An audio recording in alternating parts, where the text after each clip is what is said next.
Young Junk!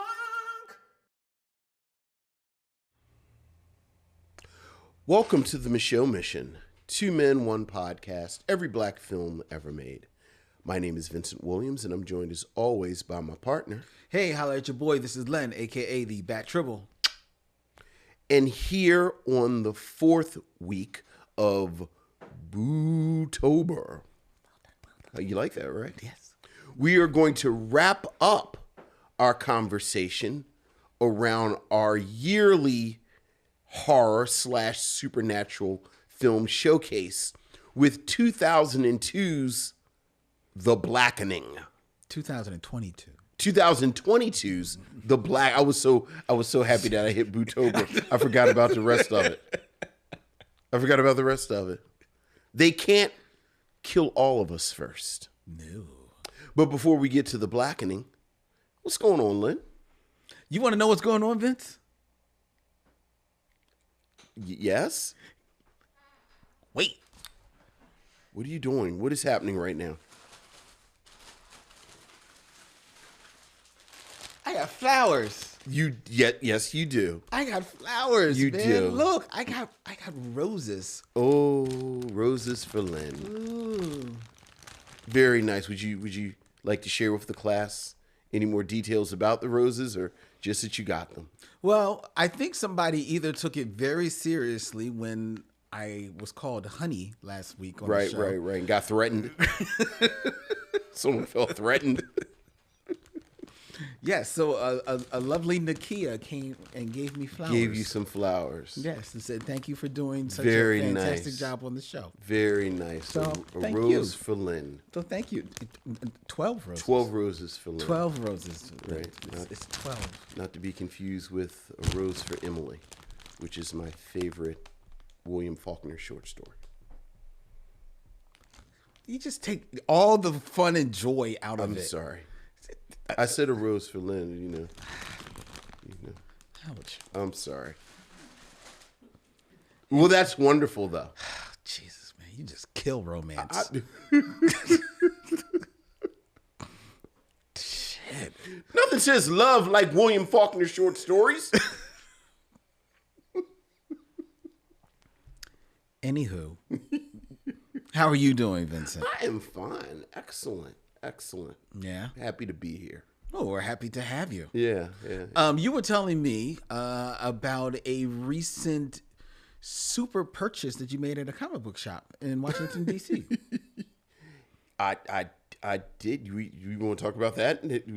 Just real quick. We got that kind of time? Oh, just real quick. I bought a hardback of Godzilla Half Century War by James Stokoe, who is an artist whose work I greatly enjoy. And what I told Lynn is that I got the hardback collection of. Look, y'all, for the record, Lynn brought. Let's be clear. No one is going to care anything about what I'm saying but Lynn. But no, somehow that's not true. We're sharing. That's not true. I like the hardback because it's a little bigger so that I could focus on the art more. Well, here's the thing, though. If you will notice, a lot of kaiju or large monster movies, kaiju are like the Japanese monsters, ladies and gentlemen, right. such as your Godzilla, Mothra, things like those. Movies such as those, they get lumped into horror.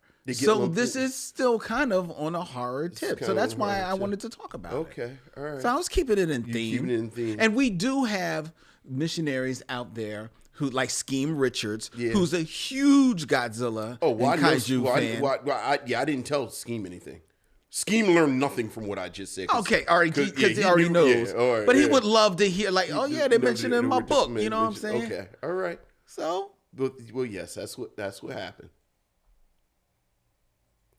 And then I recommended it to Lynn. Because Lynn and I like comics. And we do like the huge monster right, kaiju. Right, the kaiju, the big monsters. Yes. All right. Because you recommended another book to me. Wow, we're really doing this, huh? Because we're still in horror. We're still got that kind of time tonight, huh? All right, yeah, go ahead. You recommended another book to me. I did. Called Kaiju Max. Kaiju Max. Now, kaiju, like I told you, are the large monsters, ladies and gentlemen. Kaiju Max is if you would imagine all of these crazy Japanese monsters in Oz. In Oz. Oz, the television show about prison. So Kaiju Max is like a super max. If you know, the conceit is that this is a world where the giant monsters are treated like criminals. Yes. And they're all rounded up in this super max prison. Right. And akin to every prison, there are, you know, prison guards who are kind of like Ultraman. Right. They use the Ultraman technology to grow big. And there are prison kaiju gangs. Mm-hmm. So there's Nazi kaiju. Well, not Nazi. Muslim kaiju. No, that's not it at all. Christian kaiju. So you were so busy. I didn't say that at all.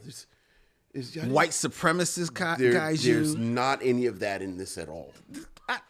It's like Oz. It's Oz. It's just like Oz. There are different factions. So you've got there are gay kaiju. It really sounds fantastic. I can't wait to read this book, Kaiju Max. Well, I can't wait for you to read it as well. Right? You'll have to report back to class. Tell us what you think. I will. All right. I will. All right. All right. Hey, see, George Cremona is in the chat. A shout out to everybody out there in the chat as we are streaming live from Young Junk, Philadelphia's premier video podcast palace here in Manayunk. Go to videocontentfactory.com, book your time in one of their fabulous studios. Shout out to each and every one of you out there as we're streaming live to YouTube and to Facebook. Hello, missionaries. Good evening, one and all. George Cremona is in the chat. Yes. George, who is not usually with us throughout the whole show, so it's always like good to see George. He's asking for your thoughts, Vincent, on JLA versus Godzilla, which is another kaiju comic book that is out there right now. Right, I actually haven't read it yet, so my thoughts are: I saw the preview. The art looked fun. The art looks fun. It looks like I don't know if I don't need it. Right. But you know, right. It's whatever. And Robert Monroe Jr. just did our last little touch in this. Last little kaiju touch here. Wants to know, Vince. Yes. Did you get the Criterion Gojira collection? Right. Well, long-time listeners know. Maybe it's probably been 2 years now. At least. I got it for my birthday. Yeah. So I did get it, and it's wonderful. Now, how often do you pull it out and rewatch it? Oh, no, I haven't rewatched it. I watched it all the way through. Okay. You know, I kind of flip, because, you know, it's a beautiful collection. It's got like these, you know, books and booklets in, but I do flip through. I just flipped through it a couple of days ago because, you know, since we're here, you know, I'm so looking forward to the Monarch show that's about to come out on Apple TV, which is the show looks like it's focused on the organization in the current Godzilla films. Yes, in the current Godzilla King Kong films. King Kong films. So and and I think the series is actually going to be like kind of like a connective tissue and lead into the sequel to Godzilla Kong 2. Right. And I have not been disappointed by any science fiction on Apple TV. So cool. All right. This has been Kaiju Talk. This has been Kaiju Talk in Bootober. So we're covering all forms of horror. All forms of horror. See, I was on brand. I knew what I was doing. Our brand has a level of elasticity that I'll allow it. Well, bless you. Anyway, ladies and gentlemen, we're going to get into our regular features here on the show, starting with emails. All right. Which means that we have missives from the missionaries. Missives from the missionaries. So what else is going on, Lynn? We have emails, Vincent. Ooh, missives from the missionaries. Ooh.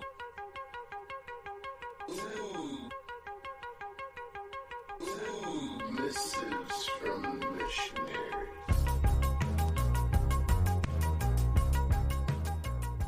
Got an email from Eric Bray. Hey, what's up, Eric? Actually been sitting on this one and it got lost in the shuffle for a little bit. Sorry, Eric. So while listening to the Paris is Burning episode of the Micheaux Mission, or as I finally come to think of it, the Michael Sykes mailbag guest starring Vince and Len. Ooh, burn. I was overcome with nostalgia by your top 5 segment featuring hip hop moments of September of 1990. Okay. As someone who has kept Road to the Riches in heavy rotation since it debuted, I was thrilled to hear Cool G Rap and DJ Polo made the Source's #1 rap single that month. Like Len, I never knew they made it that big. Along with your shout out to Philly's own 3 Times Dope, the list transported me back to those innocent days of my youth when I rushed home from school to tune into Yo MTV Raps. Speaking of the early 90s music scene, I was hoping you could clarify a point concerning hip-hop/movie duo Kid and Play for me. Okay. I've often heard people, Vince included, vaguely diss the latter artist, but have never heard why. Kid himself even teases his partner, recounting in interviews how in the wake of House Party's success, a carload of people passing by would shout, "Play, you ain't shit." For all I know, he deserves it, but I'm just wondering what the source of the hate is. I don't remember his rap or dance skills being so much worse than Kid's, and he was usually saddled with the thankless role of playing second fiddle to Kid in most of their movies. I'm sorry if this has already been explained, but I have to ask, why no love for Play? Why no love for Play? Before you answer that, speaking of House Party, I'm looking forward to your review of the recent remake. With similar reboots like Space Jam: A New Legacy and Hulu's White Man Can't Jump, what are your thoughts on this trend? Are they adding anything to the modern film pantheon or shameless cash grabs? Do they provide opportunities for younger talent by capitalizing on the success of their predecessors? Or are they symptomatic of a creative drought in a movie landscape ruled by trusted franchises? Or does it just depend on the reboot? Your fan, Eric Bray from Savannah, Georgia. All right. Well, for the record, I think Lynn was the one who had the fatwa against Play, not me. So, Lynn, I'll let you handle what is the Play hate, because that's your man. He has no talent. I think he is a bit of he's turned into a bit of a hip hop historian. Right. So I will give him his bona fides for that. And he's always one who recognizes Philadelphia's place in hip hop history, more specifically Lady B's place in hip hop history. But as far as a rapper, I thought that he had little to no talent. I think the charisma that he purportedly exudes came off a little like slimy feeling to me, especially up against Kid, to be fair. And I think he drank his own Kool-Aid because of the success of his movies and thought maybe he was a bigger star than he actually was. So that's my thing about Play, the rapper. Right. Not knocking the dude. I don't know the dude. Right. But that's my thing about Play. And I think that's what people have read off of him over the years. Sure. I mean, talent-wise, I think the belief, because, now that I think about it, I don't know how much I've actually researched it. But I think a common belief among hip-hop fans at the time was that whole collective, Herbie Love Bug collective used ghostwriters. Well, and one of the main ones was Herb himself, because I think he did a lot of the writing for Salt and Pepper. Right. So that early Salt and Pepper, Kid and Play. Because how many albums did Kid and Play have? Maybe 4. Did they have 4? Did they have 3? That's what I'm saying. Maybe 4. Right. So it was very much a common belief at the time that they had ghostwriters. You got to think that they at least had 4, because they probably had at least soundtracks for all their movies. Sure. So right. Yeah. Regardless, no one has ever claimed Kid or Play as lyricists. Right. And then even at the time when MCs really had more of a space as entertainers, where like everyone would foreground, like Big Daddy Kane. Big Daddy Kane's a perfect example, where everyone knew Big Daddy Kane was a killer MC. Yes. But Big Daddy Kane also would put on a great show. He would. With Snoop and Scrap. And he would. So, there was space to be a dancer as well. So Kid always had that lane. Like Kid was a dancer. And even when you look at videos, and Play used to say this, that he basically was trying to play catch up with Kid dance-wise. Yes. So, he wasn't really respected as an MC. He wasn't really respected as a dancer. In his defense, I do think the Play as the slimy guy was always part of his persona. Like all the way back to the Salt and Pepper video for Tramp, where he played that dude. So, like as you said, we don't know that guy. Like all we know about Play is his public persona. And his persona was always like, he never really struck you as far as that persona as somebody that like you wanted to leave your female friend around. Exactly. Like, if you put your drink down around him, you had to go get a new drink. That's right. That guy. That's right. But that was always your thing. like Lynn, and I've said this to Lynn's face, Lynn has weird beefs. Like, he has the most random beefs.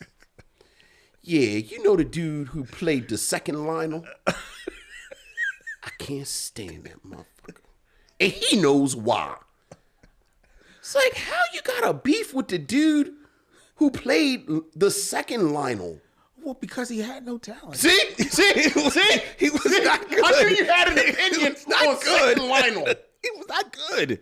He was horrible. Then they brought back first Lionel and because they couldn't stand him. Because you couldn't stand. They couldn't stand him. Right, but and as far as the reboots, I'm against them. I always feel like for the most part. I mean, I'm trying to think of a good exception. Well, it's not really a reboot because it really is more of a sequel. When I'm thinking of like Nia DaCosta's Candyman. Right. That's really more of a sequel. And it was kind of a secret sequel. Right. Yeah. Yeah. But yeah, more often than not, the reboots, you would pull the one exception.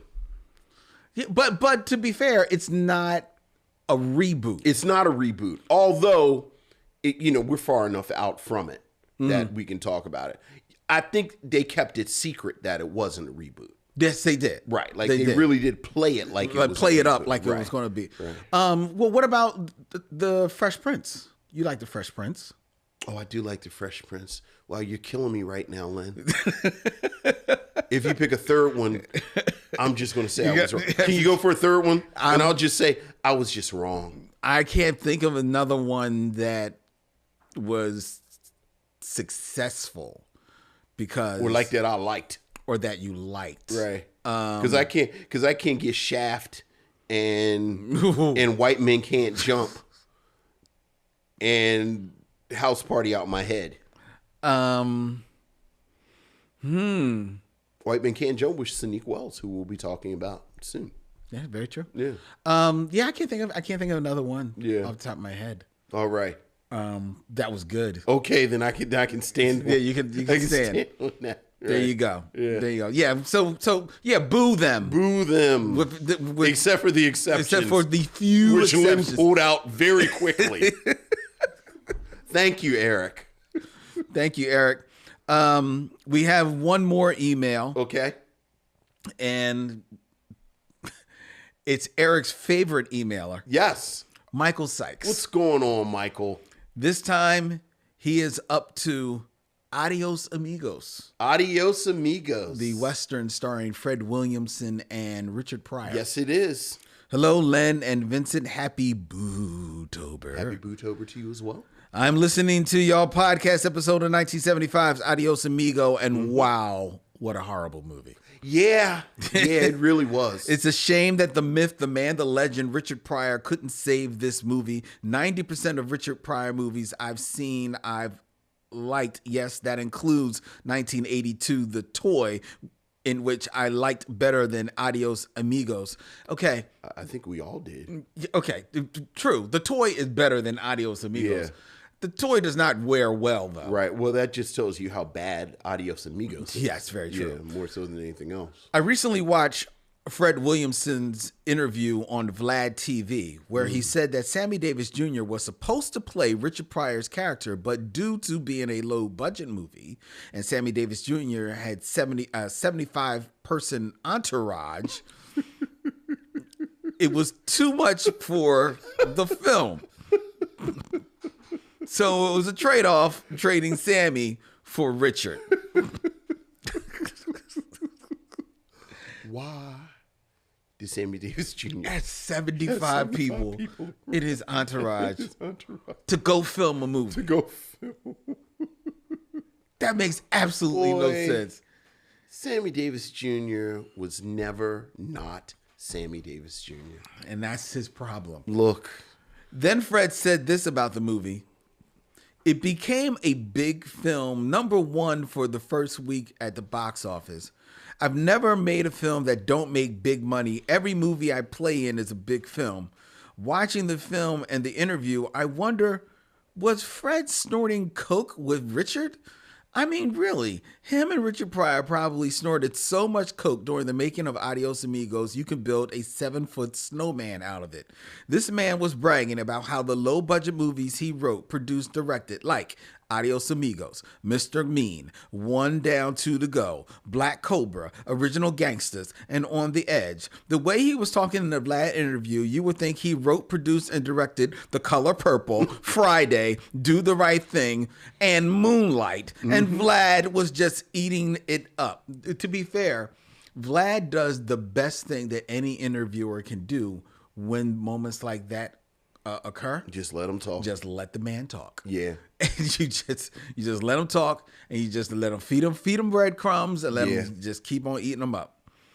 The last highest grossing box office film that Fred Williamson was in was MASH from 1970. Don't get me wrong, I loved him in Black Caesar, Hell Up in Harlem, Hammer, and Bucktown, and respect him for what he did for African Americans on film and sports. Len and Vincent, which one is better and why?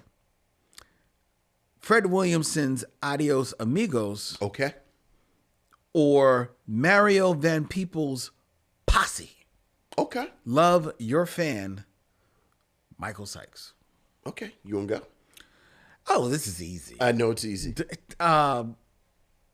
Posse. Yeah. I mean, despite Mario Van Peebles. Absolutely. It is a better made movie. Believe it or not, it's got a bit of a better story, a little bit more of a charisma. It's got 3 better stories. Well, that's true. Remember, it had like 9 different plots. It's got a better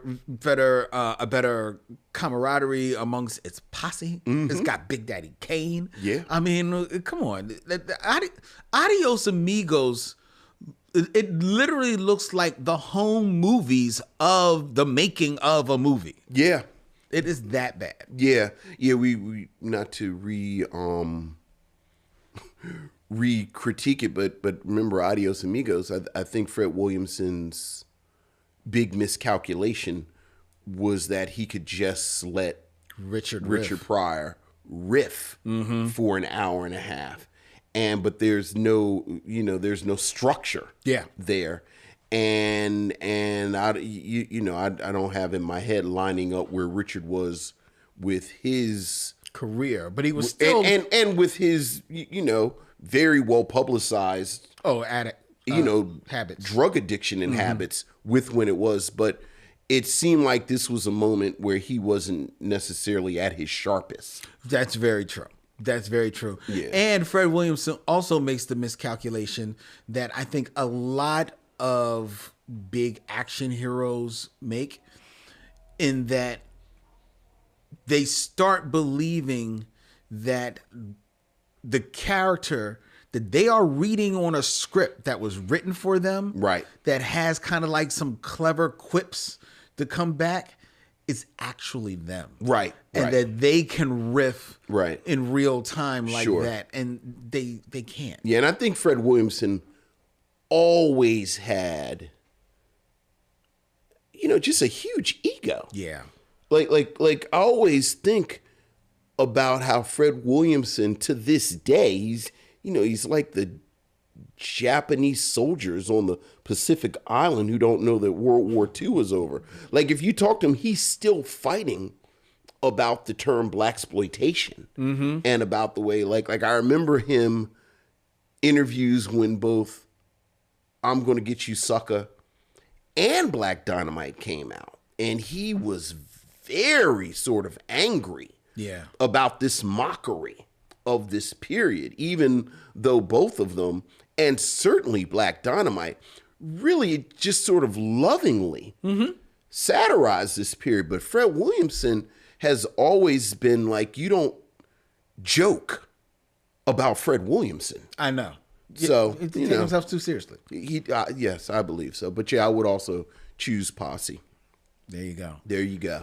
All right. Well, thank you for the emails, Eric and Michael. Ladies and gentlemen, if you have thoughts that you would like to share on the Michael Sykes portion of the show, you can email us at micheauxmission@gmail.com. That's MICHEAUX MISSION@gmail.com. And now it's time for the top 5. All right. Top 5. Who's your top 5?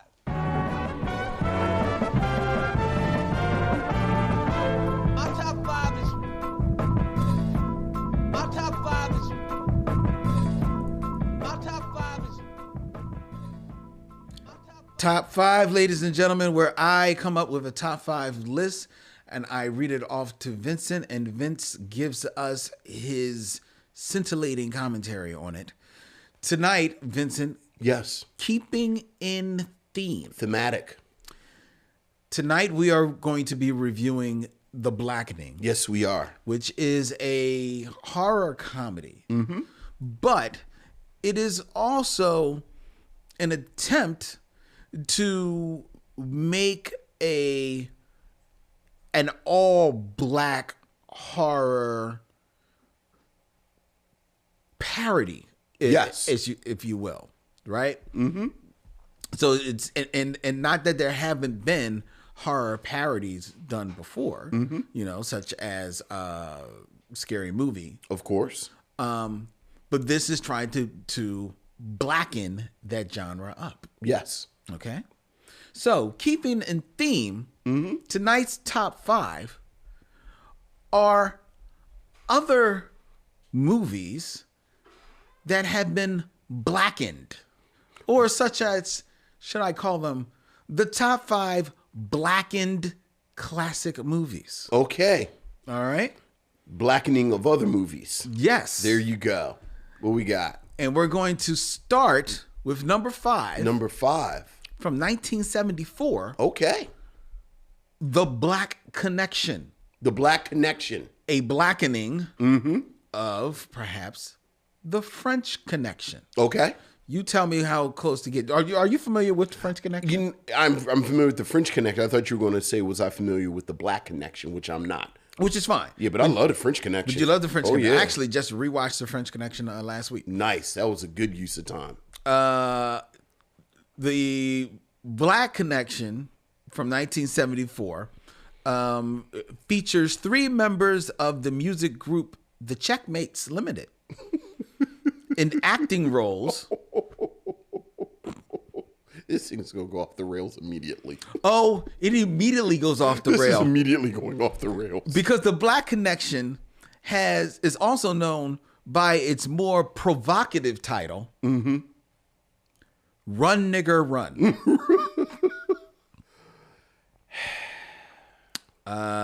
The alternative moniker gives a better sense of the storyline.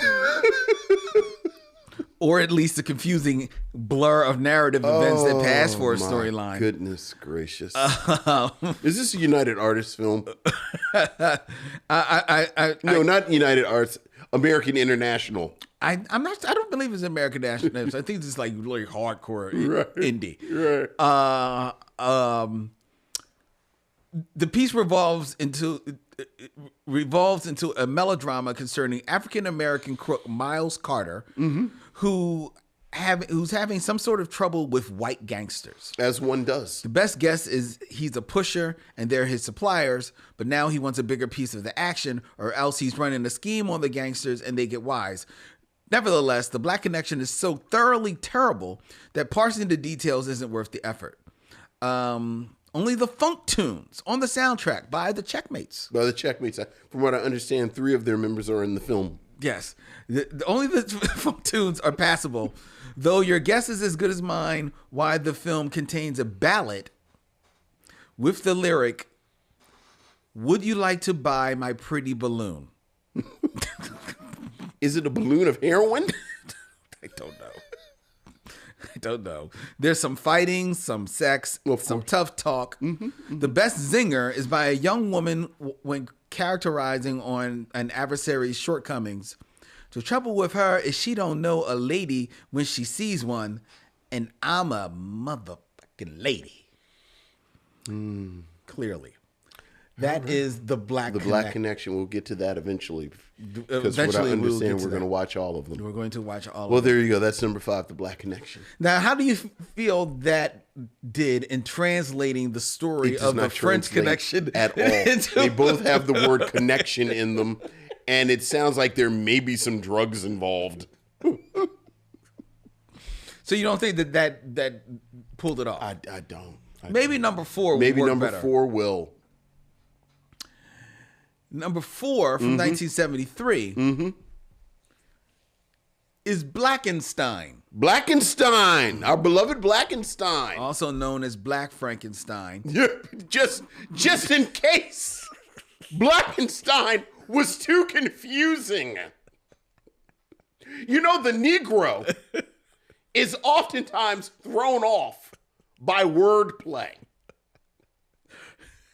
So we will alternately name it Black Frankenstein so that the urban market will understand that it is a Frankenstein movie, but that the Frankenstein is black. That's very true. Okay. This film from 1973, directed by William Levy and starring John Hart, Ivory Stone, Andrea King, Roosevelt Jackson, and John Dessau. Which one is the stage name? Ivory Stone or Roosevelt Jackson? I knew you were going to say something about that. This movie is loosely based on Mary Shelley's 1818 novel Frankenstein. I cannot believe they said it's based on the novel and not even the movie. Like they're saying it's based on the novel. Fantastic. At some point he gets lost in Antarctica.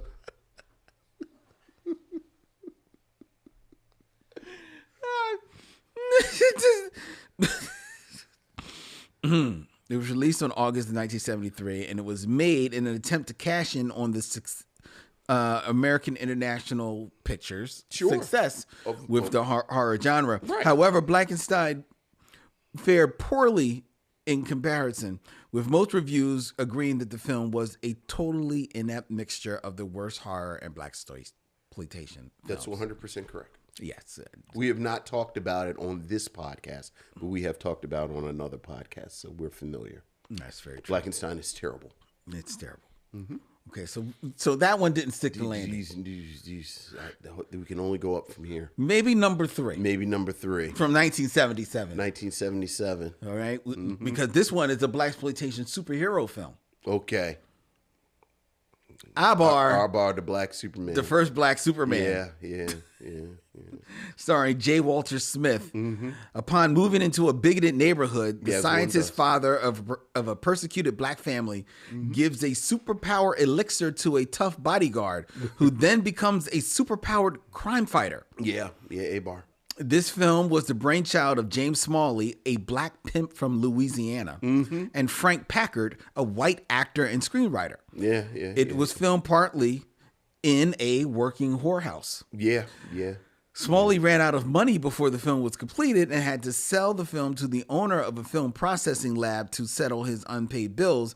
It was originally titled Super Black when it was completed in 1975, but it was retitled to Abar, the First Black Superman, upon its 1977 release.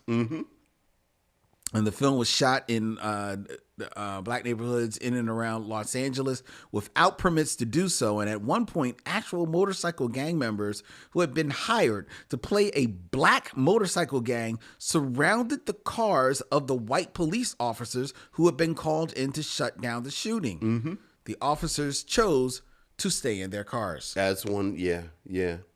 Have you seen that? Have you seen it? I've never seen this movie. It commits the worst crime of all of blaxploitation movies in that it's actually a little dull. Really? Yeah. But the story about the making of it, and I haven't heard all those details. I heard the working whorehouse part, and I feel like I've heard the part about the gang. Yeah. The story around it sounds amazing, though.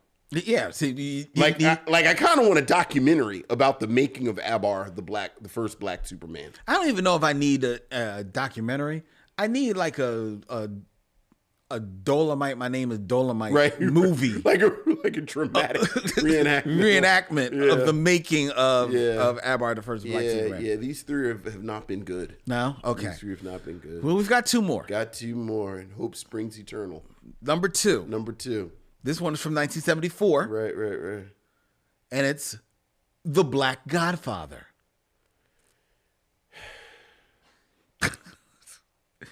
Written and directed by John Evans, starring Rod Perry, Don Chastain, Diane Summerfield, and Jimmy Witherspoon. The plot is about JJ, a rising star in the black crime scene who is in the process of consolidating his power over the neighborhood. One of the only remaining obstacles is the white heroin cartel that is reluctant to abandon such a lucrative market. Tensions rise, and an explosive confrontation is the result in The Black Godfather. Yeah, it's all right. Have you ever seen it? No. Yeah, it's all right. Never seen it. It's all right. Speaking of, it seems like something that not Hell Up in Harlem. I just forget the other 100 across 100. No, the other that Hell Up in Harlem is a sequel to.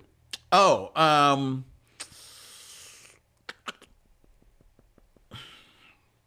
just dropped. It's a Hell Up in Harlem. Hold on. I'll tell you in a second. Hell Up. Anyway, it seems like a film Fred Williamson should have been in. Well, yeah, you know that. And it's part of the reason that we talk about. You got it? Hell Up in Harlem. I've got it here. Is the sequel to Black Caesar. I wanted to say Black Caesar. Right, which is why we talk about Black Caesar instead of The Black Godfather. Right. Yeah. Right. So there you go. Yeah. So The Black Godfather, it missed its mark. Right. Absolutely. Okay. Now, number one of the blackened classic movies. The blackened classic movies. And this one, I think we can agree, hits its mark maybe slightly off center. All right, and that would be? From 1972. 1972. American International Pictures. Uh-huh. Mm-hmm. Blackula. Of course. Starring William Marshall. Mm-hmm. In the title role of an 18th century African prince who was turned into a vampire by Count Dracula. That's right. And then in the year 1780, after Dracula refuses to help suppress the slave trade. Mm-hmm. That's right. Blackula was released to mixed reviews in the United States, but was one of the top grossing films of the year and was the first film to receive an award for Best Horror Film at the Saturn Awards. Okay. And then was followed up by the sequel in 73, Scream, Blackula, Scream. This is a movie that we actually were talking about just earlier today on the radio with our friend Tanya Pendleton. Yeah, shout out to Tanya. On Word Radio. This is a movie that the story is good. Oh, Not yeah. great, but it's good. Oh, yeah. And it's definitely like a nice little original take. You know, it really is. And William Marshall in the title role, Fantastic. acting his butt off. Fantastic. Love William Marshall. The production values are what let down this movie. 100%. That's the only thing that lets down this movie. 100%, and that dumbass name. Yes. You wish they could have. Yes, we are big fans of Blackula, and to risk going back into the comic talk again, I mentioned this. The comic writer Rodney Barnes has written a graphic novel that's a direct sequel to Blackula, because I think it's best if we all pretend Scream Blackula Scream never happened. And it is ridiculously good. Like, I was like, why in the world is Blackula so good? Like, there's no reason for this to be as good as it is. But that's because the bones are there in the real story of the actual film. Blackula is fantastic. Yeah. In spite of. It's because of that. The production values, It's because of that I fear that as much as we love Blackula, then 2023, if we try to invite people to go and rewatch and watch Blackula, the production values are such that I don't think they're really going to appreciate it. Yeah. Because you can get lost in almost like the comedy of some of the stuff that is happening. Yeah, absolutely. There. And that is why I think that this is a film that is begging. It really is. It is begging to be reimagined as a film, as a series. I was about to say, because you could do a television series. Yeah. You know, you could do a television series. You don't even have to get him into the city. It could just be him versus Dracula. I was just about to say, that scene, there is a scene at the beginning of Blackula, the movie. Yes. where he is sitting having basically this war council. Right, when he's Mama Walde. When he's just Prince Mama Walde or you know, and he is trying to gather allies to deal with this transatlantic slave trade. And he miscalculates that Dracula could be an ally. Right. And I believe he doesn't know that Dracula is a vampire. No, he doesn't. He's just going to other royalty. And it is a great conversation. And then you realize that Dracula is racist.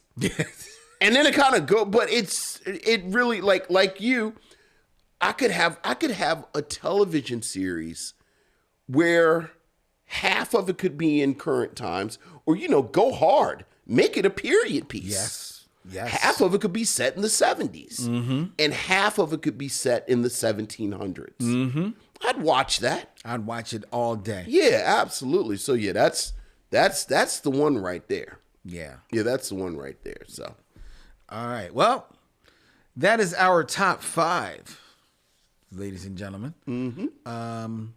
I see that in the chat, Robert Monroe Jr. has mentioned that Rodney Barnes has mentioned that Blackula is going to appear in his other series, Philadelphia. Like Spawn's going to show up in the set. Like it's about to be bananas. Did you say Spawn? Spawn, yes. Spawn is going to show up in Philadelphia. Look, if you are a comic reader and you are not reading Philadelphia, you should absolutely be reading Philadelphia. Especially if you like horror comics. Right, horror comics, yes. Is it a scary book? It is actually scary. Oh, so I won't be reading. Yeah, really? Yeah, because I think it's primarily because I do most of my comic reading before I go to bed. Got you. So horror comics? No. My dreams don't need that fuel. Look, when I get my it's so funny we're saying this. I actually have 2 piles. Like, I actually have my daytime pile. See? Exactly. I actually have a daytime pile. And Philadelphia is very much, I'm gonna read this while I'm eating lunch midday. Out in the sun. Yeah, because it is very atmospheric and very disturbing. Like, it's actually a horror comic, but I love it. Yeah. I feel like we're 1-2 degrees at most from Rodney Barnes. Yeah. Like please, missionaries that know Mr. Barnes, give him a shout out. Like he's got a couple of fans. So there you go. There you go. All right, top 5. Top 5. All right. All right. You know what you've been waiting for. It is time for the Game of Kings. The Game of Kings. Dylan, play that beautiful theme music, will you please? You'd be surprised what a person can do with just a sense of touch and a sense of sound.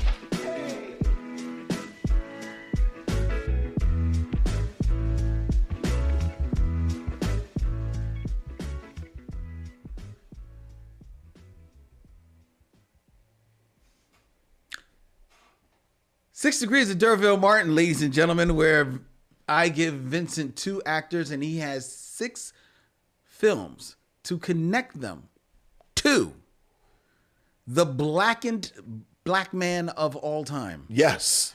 One D'Urville Martin. There is no blackening of D'Urville Martin. Nothing. Original black. Original black. I think he turned Blackula. That's right. Vincent. Yes. Keeping in theme. All right. These are white actors. White actors. With black names. White actors with black names. I like this already. Let's see how black these names are. All right. White actors who have gone through the blackening. That they probably should apply for jobs in person. Starting with number 1. Right. Who is this white actor whose resume has gotten thrown out every time they mail in a resume? This would be one Toby Jones. Toby Jones. Wait, Toby Jones. What the hell is Toby Jones? Because I thought you said Toby Maguire. I was like, no, Toby Jones. Who is Toby Jones? He has played. He's been in quite a few movies, Vincent. Let me bring up his Picture. His picture. You see his picture there on the screen. I can't quite see it. Let's see if I can bring up his. There's a closer up picture of him. It's the same picture though. He's been in quite a few films, and Toby Jones. I think it's safe to say you've seen a few of his movies. As I'm looking in his, more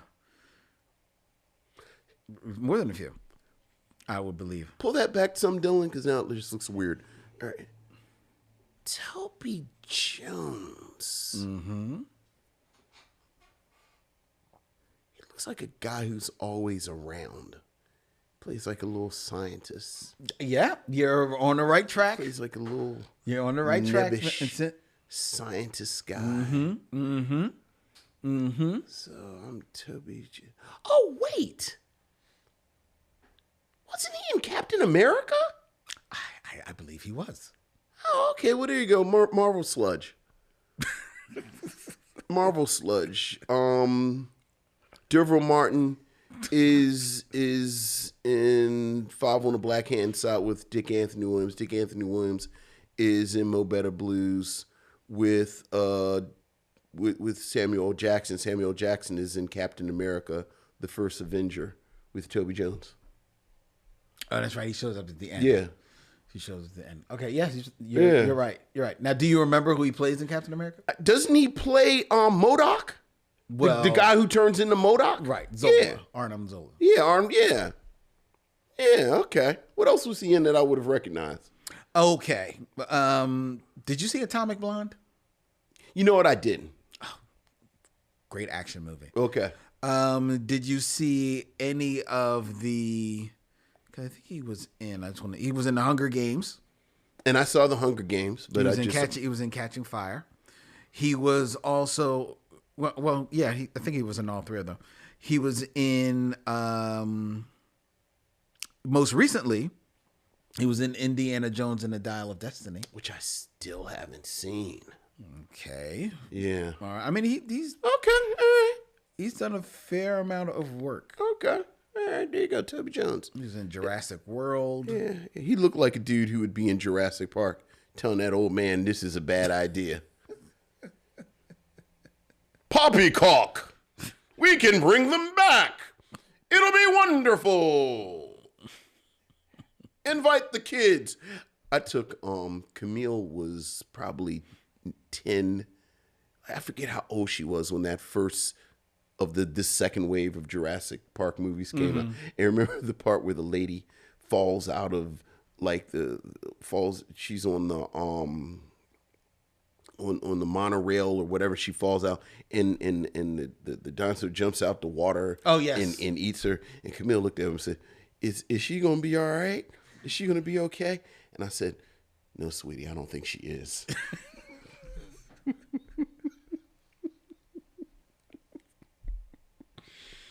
I was looking for the movie where Toby played one of his more famous roles.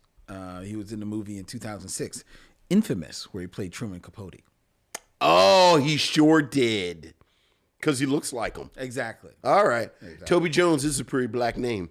That is a name. Yeah, that's Toby Jones. Yeah. That is a black name, right? Right. All right. Although it actually isn't a black name because there's not a black person on earth who has named their child Toby since Roots. That is a good point. So there's that. That is a good point. All right. Who else we got a black name? Black name number 2. Black name number 2. Then we're going to stay in the world of the Joneses. Jones is a pretty black name. January Jones. January Jones.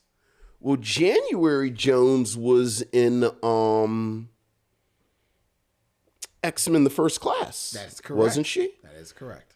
And who the other person that was in X-Men First Class is Kevin Bacon actually in X-Men First Class? So we can actually use Kevin Bacon.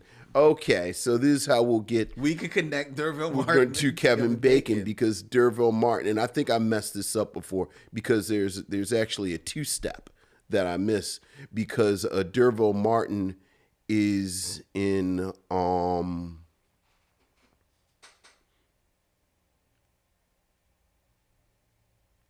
I believe Sheba Baby with Pam Grier. And Pam Grier is in Hitman with Bernie Casey. Okay. Like I said before that D'Urville Martin's in but it's really Pam Grier. So Pam Grier is in Hitman. Hitman with Bernie Casey. Okay. You're unsure, so I'm going to look that up just right. on the safe side. But go ahead, making your Is that the name of it?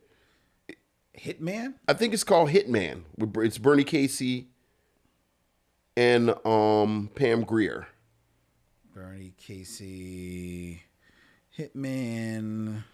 That is Bernie Casey in Hitman. And I know Pam Grier's in there. And with Pam Grier. Right. And then Bernie Casey is in Cornbread, Earl and Me with Lawrence Fishburne. Lawrence Fishburne is in Quicksilver with Kevin Bacon, who is in X-Men: The First Class with January Jones. Well, very good. Yeah, boy. Quicksilver. I like pulling out Quicksilver. I pull out Quicksilver. Okay. All right. Kevin Bacon was a stockbroker, and then he quit or got fired. I forget what happened, but then he became a bike messenger. Yeah. Because 1982. This was an actual movie pitch. Yeah. That got turned into an actual movie. Yeah. I can't believe it. Bike messengers in New York. Can't believe it. Yeah, I kind of basically, I think I saw that movie. I don't think it's that bad. It's just a ridiculous concept. It's a very ridiculous concept. But very good. Yeah. Very good. Well, well done, Vincent. All right. Now, it is time for us to get into our movie review. We gonna blacken it up. We're gonna get it. It's gonna get real dark. We're gonna get Cajun. As we get into our review of 2022's The Blackening.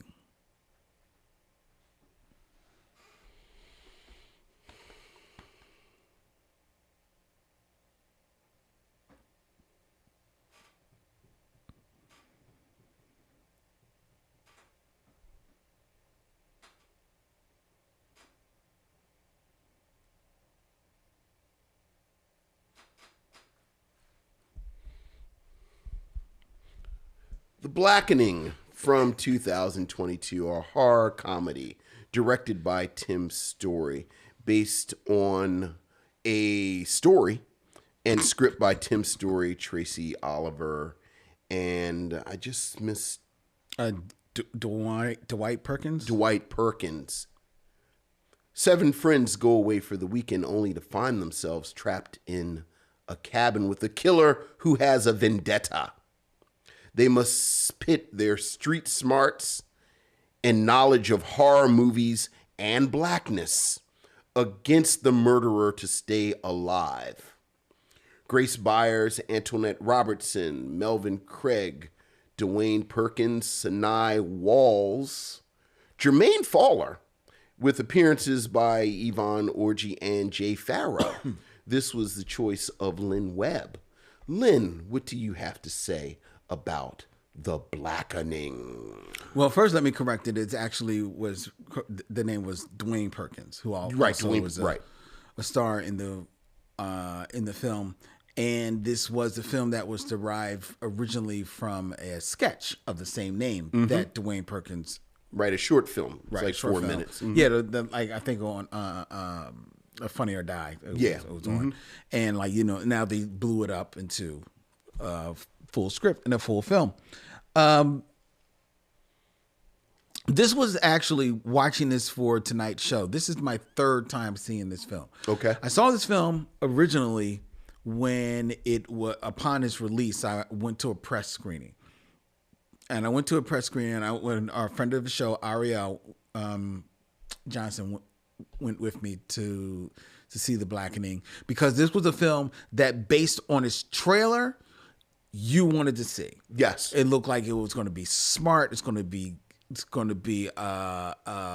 insightful, funny, maybe even a little scary, because you got that it was going to be a horror comedy, but it looked like, even some of the best horror comedies can still, get you if they're played right.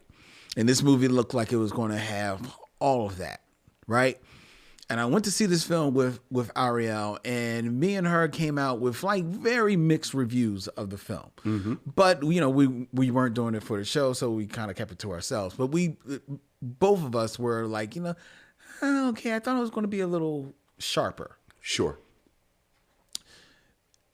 Then about a couple of weeks later, I'm over at my sister's house, and I have like a group of about 5 or 6 young nieces in my family. And they were there watching television, and the commercial came on, and one of them started talking about, oh yeah, I want to see that. I really said it looks funny, it looks stupid.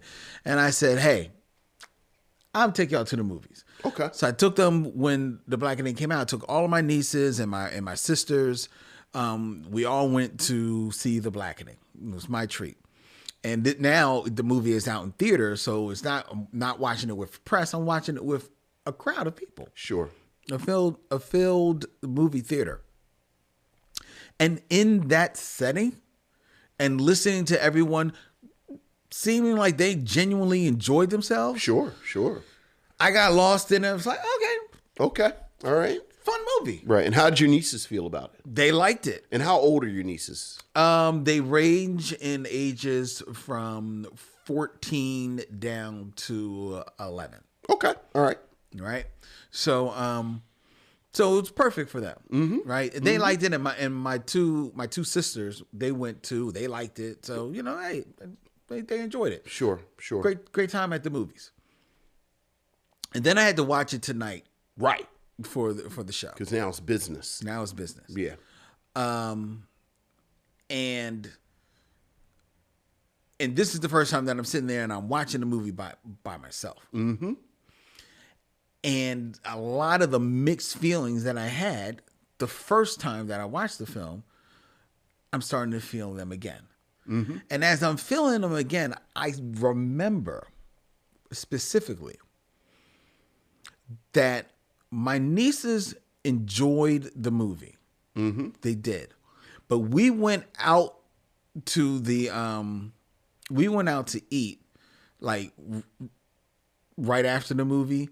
And it was like, if I remember, it's like either a Fridays type place that was right in the same complex, right? So there were some people from the movie theater were there as well. And what I remembered was that as much as they seemed to enjoy the movie, when we were in the eating, nobody was talking about the movie. Okay. They weren't making any reference to the movie. So, and as I was kind of like not doing any hardcore ear hustling, but I didn't hear buzz around me from people who I knew had just come from the same theater as I did. Sure. And that is what I think was the letdown of The Blackening. If you watch the trailer for The Blackening, you are in on this movie. It feels like this is going to be a movie that is made by us, for us, that is speaking our language, that is embracing the Black experience, has some commentary that it wants to share with you about the Black experience in the horror sphere, has some inside jokes that, you know, only you and your best friends are going to get. And to be fair, there is a lot of that in this movie. But you also have the feel from the trailer that you're going to be watching either an uproariously, ridiculously funny movie, Right. or a movie that is going to be funny, but it's also going to unnerve you a little bit because it is a horror film. Yes.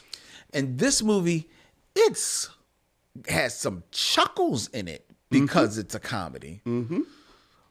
But there's absolutely no fear in this movie whatsoever, despite some of the trappings.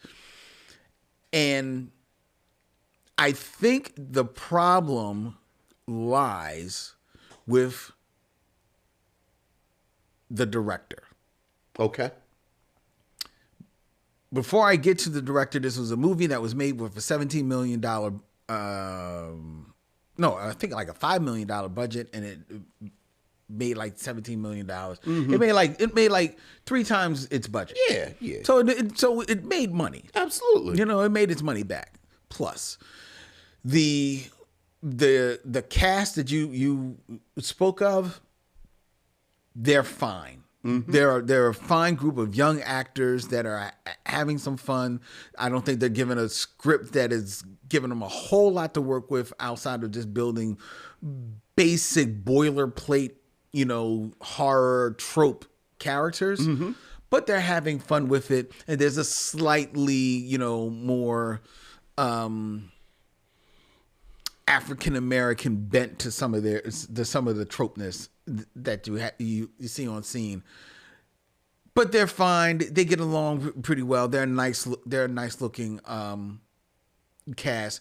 Dwayne Perkins as the writer of the original script and as one of the stars of the film is probably the standout of the actors because his character it's probably a little bit more heightened, a little bit more you know, showy. But his character, I think, is the one that has the semblance of an arc in this movie. So they're fine. But Tim Story, who is the director of this film, who is on the record of saying that, you know, after doing his movie, he has a higher appreciation for horror movie directors. Sure. And the task in front of them. He is the person that lets down this movie. Tim Story, let's be fair, is a fine director. He's a professional director. Absolutely. But he's certainly not an auteur by any stretch of the imagination. Nor is he a man, I think, that brings any type of real creativity to his directorial pursuits, whether it be the Fantastic Four movies that he directed.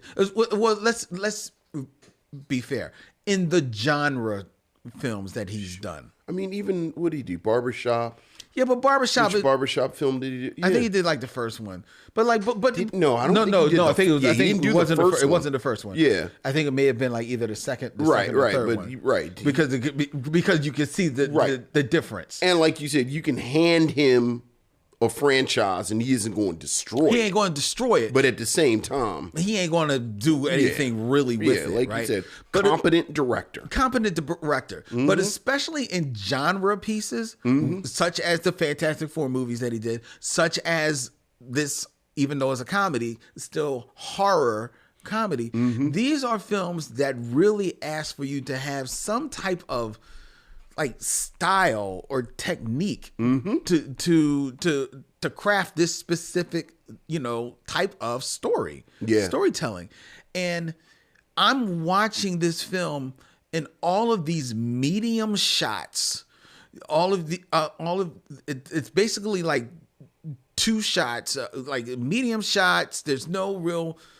Sometimes there's close-ups for absolutely no reason, so you're missing action that's happening on the screen. Sometimes people are coming into the scene from like the opposite side of where they should be coming from. There's no real establishment of place here. The storytelling is very, very sloppy, and I think that he is the person that lets down this film and is the reason why the buzz that was generated off of the trailer did not translate onto the screen with the feature film, and why this film wasn't. I mean, it made its money back. It kind of fizzled out. But it fizzled out. It quickly fizzled out. Yeah. It quickly left the theaters. And it's a shame to everyone that was in this film because they're all doing great work, especially a shout out Dwayne Perkins. I think Grace Byers as the mixed race young girl. I think her name is Allison. She's very good in the film. And everyone else is fine. I just think that the lack of any type of technique in the storytelling lets down, which is basically like the story is boilerplate. You've seen the story in every one of the horror movies. It's just got like a little bit of a black bent to it. And some of the jokes are kind of cool, but like they're still very surface level, right? And there's no real digging in there. Like there's a great scene where one of the guys sits down, like because all of these kids they get together for Juneteenth, celebrating Juneteenth in a cabin in the woods. I don't know why, but that's what they're choosing to do. Because it's the 10-year anniversary of some great party that they had in college, so they're getting together for the first time in 10 years. Sounds kind of cool. Okay, that's your basic premise. Basic premise of every horror movie.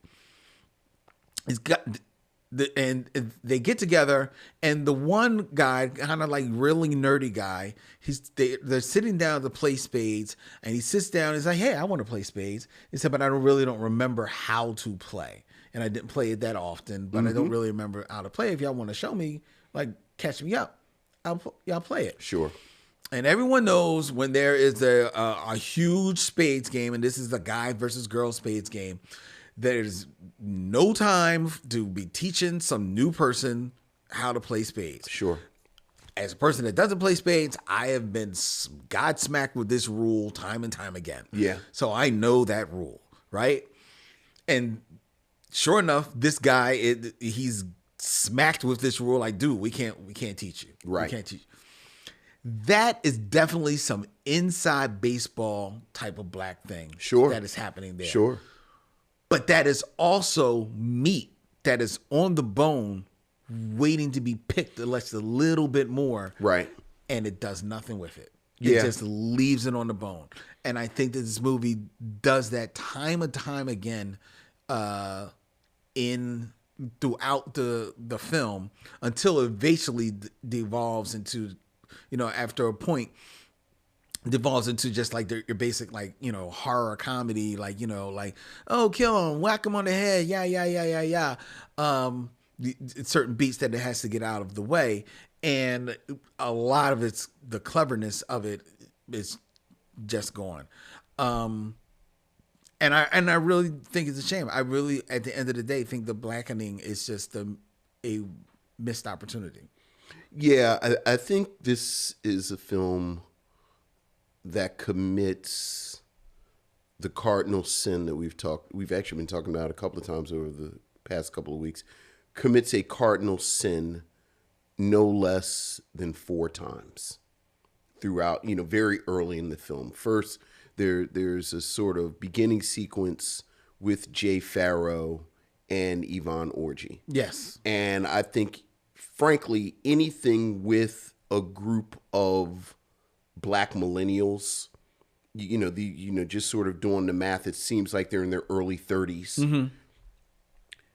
You can't have Yvonne Orji in there because Yvonne Orji was one of the faces of Insecure. Mm-hmm. So you can't, as we always say, reference something that was better than what you're doing right here.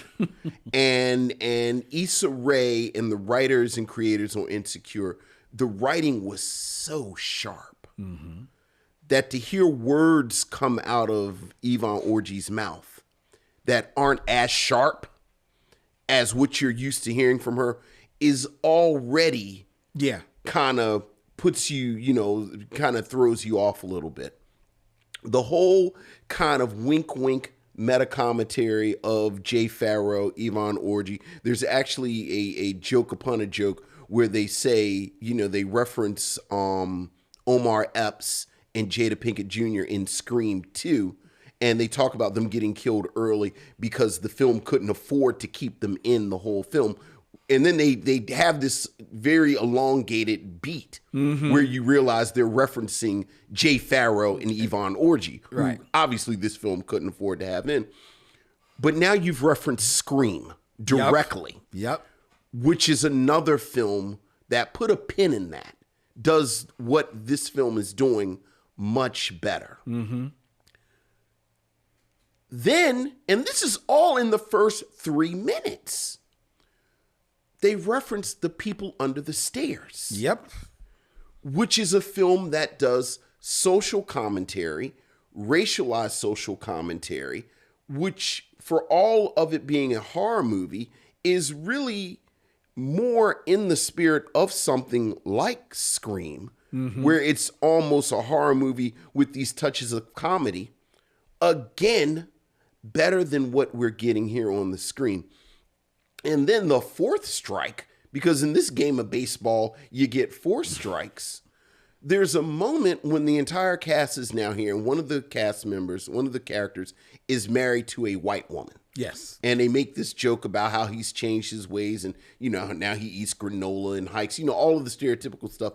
And then his boy says to him, "Oh, you're actually in the sunken place." And it's like, come on. Right. We really don't want us to start thinking about Get Out. Yes.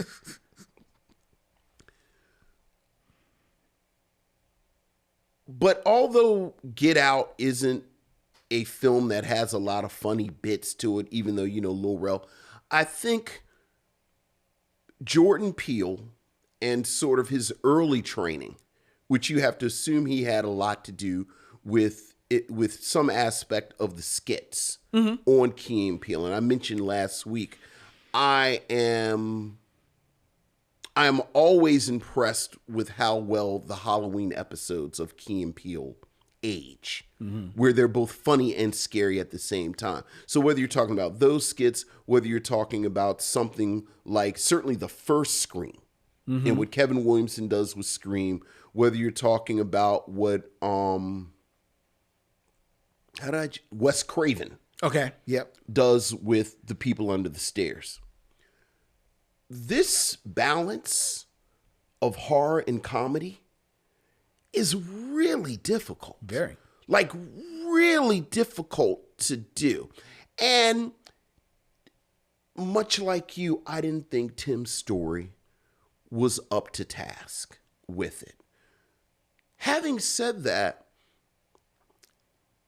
as much as the script as much as the direction let me down, I thought the script really was something that you could tell they built up after the fact. Yeah. Because of the buzz that the 4-minute short film got. Mm-hmm. And if you rewatch the 4-minute short film, which I did earlier this afternoon, it still pops. Mm-hmm. Like, it still moves. It's got great energy, and that sort of density of jokes that you're talking about, you get it in those 4 minutes. And it works. And frankly, a lot of the good jokes in this movie are pulled directly from the short film. So that the film, the script and the direction isn't enough to really pull you in. Much like you, I like the cast. You know, I think it's a solid cast. You mentioned you mentioned a couple of people. I'm actually really fond of Antoinette Robertson, right? Who was on the film version. I mean, the television series Dear White People. Yes, I love Jermaine Fowler. Like, I actually am a fan of his since Sorry to Bother You. Mm-hmm. And, you know, frankly, the twist that you know was coming, I knew immediately. Yeah. Because there's no way you bring in Jermaine Fowler to have him over on the side. Like you immediately know what his deal is. And even though the character that he creates is frankly a big swing, like, this is a big swing, this kind of character he's put together. I kind of, like, for me, he kind of pulls it off. Yeah. Like, by the end, like, for me, I really was kind of going back and forth with this thing, like, it's all right, But then you get this great monologue by him at the end, where, for me, he kind of pulls the thing barely over the finish line. Yeah. Because of him.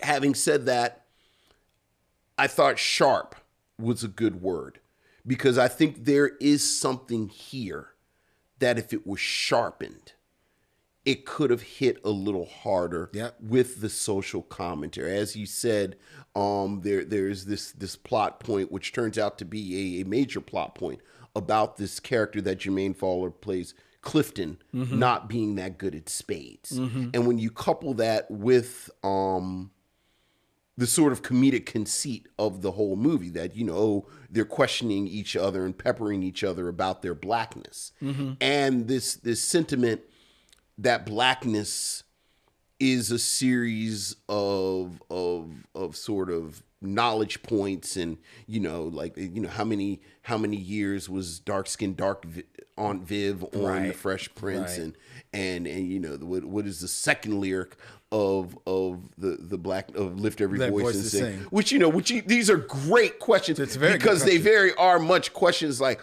oh yeah, well, how many years was like the fact that, you know, dark-skinned Aunt Viv and light Aunt Viv, and everybody knows who that is, but you don't say like Daphne Reed and Janet Hubert. No. It's like, oh, it's dark-skinned Aunt Viv and light-skinned Aunt Viv. And the fact that, as you said, it really has become this detail in black pop culture about spades. But the thing that differentiates spades from other things that you'd say, oh, well, you should know that because you're black. Everything else that you can name, you can learn that on your own. Exactly. Like, you don't know the words, the second verse of the Black National Anthem. You don't. You don't know when dark-skinned Aunt Viv was on The Fresh Prince. You don't know that. You can kind of study. Look it up, yeah. But spades is communal. Yep. Like, you have to play it with a group. So, and it really is this kind of window where you got to learn it. Mm-hmm. And if you don't learn it inside that window, it really is so that this sort of subtext, because it hasn't been sharpened enough to be text, of what it means to be in a community, never really gets to where it is. So again, back to this great monologue at the end, like Jermaine Fowler and his, you know, spoiler, I guess, his reasoning for doing what he does. Mm-hmm. it made perfect sense. Like you could see, you know, it upset me when I was young. Things kind of spiral out of control. But it's just not there throughout the film. No, it's not. And I think also what lets this movie down is like the tagline is like, you know, we can't all die first. Right. Yeah, but this is a horror movie. One y'all gotta die. Like like outside of Yvonne Orji and Jay Farrow in the beginning of the film, right, who are basically, you know, we know that they're bait. Like right. we know they're going to die. Right. Right. Their contract says you can only be on screen the X amount of time. Right. Exactly. Right. Exactly. But after that, the unspoken contract in a horror movie is that other people are going to die. Right. It would seem that way. And it usually is people that you are kind of, one or two of them are usually people that you're rooting for. Right. No one else dies in this movie that we're rooting for. Right. And it's like, so because of that, by the time you get to the end, there are no stakes. You don't believe there are no stakes. That you don't believe anything is going to happen. So you're basically just sitting there and like, okay, can we be done now? And again, any sort of commentary isn't sharpened to the point where it has an edge. Like there's this great sort of duplicating of that wonderful moment at the end of Get Out, where you think the police show up, and how there was this amazing commentary on that trope in horror movies, where now you've returned to normalcy because the police have shown up. But when you're black, there's a whole different thing. Like you're talking about crowds.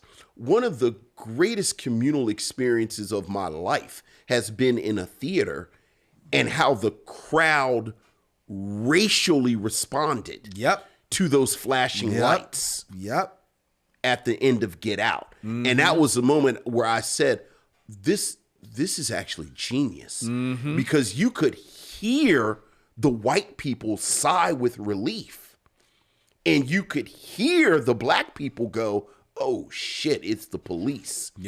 And it's a dead white woman 10 feet away from him.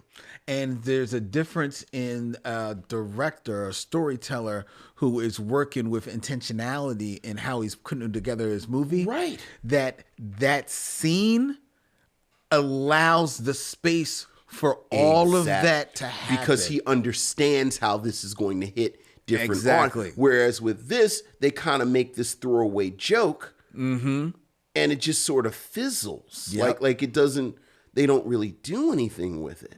So the whole time I'm watching this, because the question when they eventually, like, they play this game, The Blackening. They find this game, The Blackening, in the movie, and they have to play this game, otherwise one of them gonna die or all of them are gonna die. And they've got to answer these questions. And to get to the question about the second verse of the Black National Anthem. Which, to be fair, the commentary is right there in the movie. A lot of people don't know. Most people don't. We all know the first verse, and even then, like one of the actors says, we kind of mouthing the words. Right. But with that question, I would have absolutely loved if this movie had the bravery, and it would have had to be brave to do this, instead of everything else, had just played the game. And see, because how tension filled would it have been? With questions that a lot of the audience would have been like, "Oh shit, I don't know."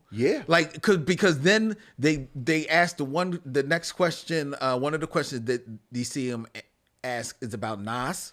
And right. The math from one mic. You got to break down the math. And like, I would have loved to hear people like, oh, like because that would have been real tension. That would have been real freaking tension. Like right there, it would have been a communal experience. Right. And that's what this movie is begging you, like the audience, or at least me. I'll just speak for me. I'm begging for this movie to welcoming it into be a part of this world, and never does it really let me in. Yeah. I think, again, there's a film that is neither fish nor fowl. Like, it couldn't decide what it wanted and going the direction that you wanted to do, which is kind of fascinating because the film was sued unsuccessfully by a couple of different, including there was a card game, Black Card Revoked, which basically the version that you're talking about would be a dramatization of people playing it, which again, I think this is a really fertile source of story and commentary, especially as blackness becomes more and more fractured. What is it that makes you black? Like, what are the metrics of being black? How do we talk about gatekeeping, this, that, and the other? But there's you've got to have, as you said, intentionality. You've got to have some sharp writers. Yep. Who have a clear path of what they're trying to discuss and talk about. And I don't know if there was that. Well, I don't know if there was that level of attention to that part of it. Or the other version of this film, you get rid of the game and it's just almost a straight horror film, but you have 7 black people. Yeah. And how do 7 black people react, deal with it? Like, there's this great moment where my girl Antoinette Robinson kind of has this candlestick and she, is beating the dude's head and she says, "Why do black women have to save everybody?" And I said, well, there's a version of this movie. Yep. There's a version of this of black people kind of figuring it out, improvising and problem solving and, Yeah. But it's like you never get either one. I will say this about about them being out in the woods. I like how they handled it. It was an Airbnb, because it is hilarious to me personally. People go anywhere as long as it's an Airbnb. It's like cabin in the woods. Yeah, but it's an Airbnb. So yeah, we were sure. But I did just book an Airbnb for April of this year. So. It's like a haunted house in the middle of a cemetery. It's not in the middle of the cemetery, but it's a house. Right. But because you saw it on your phone, you said, "Oh yeah, it looks nice. It's got a movie projector screen. Let's go ahead and book it. Me and some guys, we're gonna go watch WrestleMania. Yeah, go ahead and book it. We booked it. I know. It'll be fun. Yeah. Well, But the real question, of course, would you recommend The Blackening? See, here's the thing. See, this is a tricky part because it's our whole deal. I think at the end of the day, I would land on recommending The Blackening with this one proviso. It's a proviso. That you watch this with a crowd. Okay. I think it's a film that a crowd will enjoy enough, have fun with it, get through and get through it and say, okay, that was cool. You know what I mean? I don't think that this is a film that you just, let me sit there and on my own, or this is not Netflix and chill. Right. Film. Right. This is game night or dinner party, just like on, and everybody's catching like a funny reference here and there, right? Type of thing. So I would recommend it. This is good for the cookout. Yeah, I agree. I think this is very much a film that plays better with the crowd.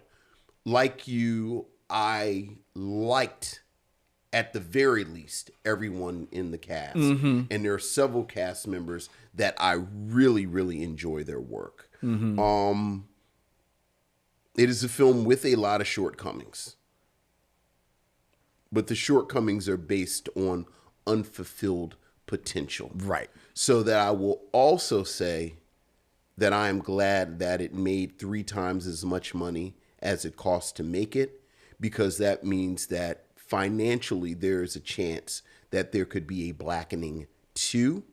And what I'm hoping is that now that they have sort of a first draft, now that, you know, maybe they get a little time to work on something, like there's something here. Yeah, but I hope fair. But you can't bring back Tim's story. You've got to get it. You've got to. Somebody's got to. I think it needs. I think this is and I don't think you are. I don't think this is any disrespect to Tim's story. I think this is a really hard kind of movie to make. Like, I really do think it's only a handful of directors that can make a comedy horror film. Well, I'm not going to say that, because I think a smart director can pull it off. I would actually love to see. I'd love to see. I mean, it's easy to pull up Jordan Peele or Nia DaCosta. I don't know if I want to see Nia DaCosta. No, but I'm just saying it's easy to pull names like that. I actually would love to see this in the hands of Lena Waithe. Lena Waithe might be a good pull. I would like to see Lena Waithe. Lena Waithe might be sharp. I think she would help pull some writers to tighten up that script a little bit more. Oh, well, it goes without saying the script would be tighter. That goes without saying. Like, hopefully, you know. I mean, frankly, I feel like I like the entire writing staff of Insecure. Like, I know some of them have gone on, but you know, hopefully Yvonne Orji could shoot up the Insecure signal and get that writing staff. Yeah, because I think she may have gotten like a small producer credit. I was about to say, I think she had a producer credit. So yeah. So. All right. So there you go. The Blackening. The Blackening. Both of us are recommending it. Yes, we are. With a crowd if you can. Yes, with a crowd. So all you missionaries get together. Yeah. And y'all can watch The Blackening. Yeah. Together. All right. We got some news about upcoming events here on the Micheaux Mission. But before we get to that, ladies and gentlemen, I invite you to hit us up with your feedback. Email us at the Micheaux Mission at gmail.com. That's MICHEAUX MISSION at gmail.com. Let Vincent and I know what is on your mind. You can also follow us on your favorite social media, whether it be Instagram, the social media formerly known as Twitter, or Facebook, at Micheaux Mission, where you can also join the Facebook group and chat with all of the missionaries as we talk and banty about movies, up and coming, movie history, TV. They have a whole great time in our Facebook group. Please also like and subscribe to the Micheaux Mission on your favorite podcast catcher, whether or not it be Apple, Spotify, Pandora. If you get a podcast, look up the Micheaux Mission. We're right there. Subscribe to the Micheaux Mission, including YouTube, where you're watching us live right now. Hit the subscribe button and hit the bell so you can be notified when we have new videos going up, when our lives are scheduled, and when our shorties go up. Because people really like the shorties. They blow up. Oh, yeah. Really it's fast. Like a little bonbon. It's a little... If you like what you see here on the beautiful Micheaux Mission set here at Young Junk, you can book your own time in one of their fabulous studios. Go to thevideocontentfactory.com and book time in one of the studios here at Young Junk in Manayunk in Philadelphia. And the Micheaux Mission is also a proud member of The Podglomerate, thepodglomerate.com. They make podcast work.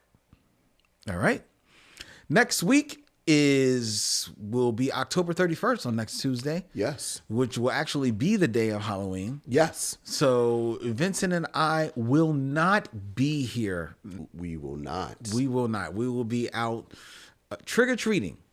I will be going. Vincent will be taking out his young son, and I will be going and searching for all the Three Musketeers I can eat. By yourself? Yes. Just Me, a man in his bag. I don't know if that's. You should probably be easy with that. What? Trick or treat. But if they don't have 3 Musketeers, I'm just go to the next house. Y'all got any 3 Musketeers? Guy, 3 Musketeers. Thank you. Just go to the next house. Just go to the next house. That's only with 3 Musketeers. All right, you be easy out there with an empty pillowcase, going from door to door. No, as it was recently pointed out to me, I may have 150 of like the new like shopping bags that you get at supermarkets, because every time I go to the supermarket, I never have my bags with me, so I buy 2 more. Sure. And I've got about 150 of them up on top of my cabinet. Just gonna be walking out holding several bags. Yes. Y'all got any 3 Musketeers in 3 here? Musketeers. Right. Okay. That's it. That's it. I'm a specific type of treater. Yeah. So we're not going to be here next week. We're not going to be. Hopefully, both of us will be here the week after next. But we will be returning in November. Yes, sir. And when we come back in November, oh boy, do we have fun for you, ladies and gentlemen. Oh boy. Because all month long in November, we are going to be celebrating adaptations and reimaginings of the work of William Shakespeare. Oh, this is going to be so fun. Under the banner that we call the Bards of November. Yes, sir. Can't wait. And we will kick things off in grand style from 1995 with Lawrence Fishburne and Kenneth Branagh in William Shakespeare's Othello. Othello, that's right. Right here on the Micheaux Mission. That'll be Tuesday, November 7th. November 7th, ladies and gentlemen. That's when we'll be back here live from Young Chunk. All right? Until then, he's Vincent. I'm Len. And in parting, we say, we'll see you when it's time to meet again. Thank you, Nakia.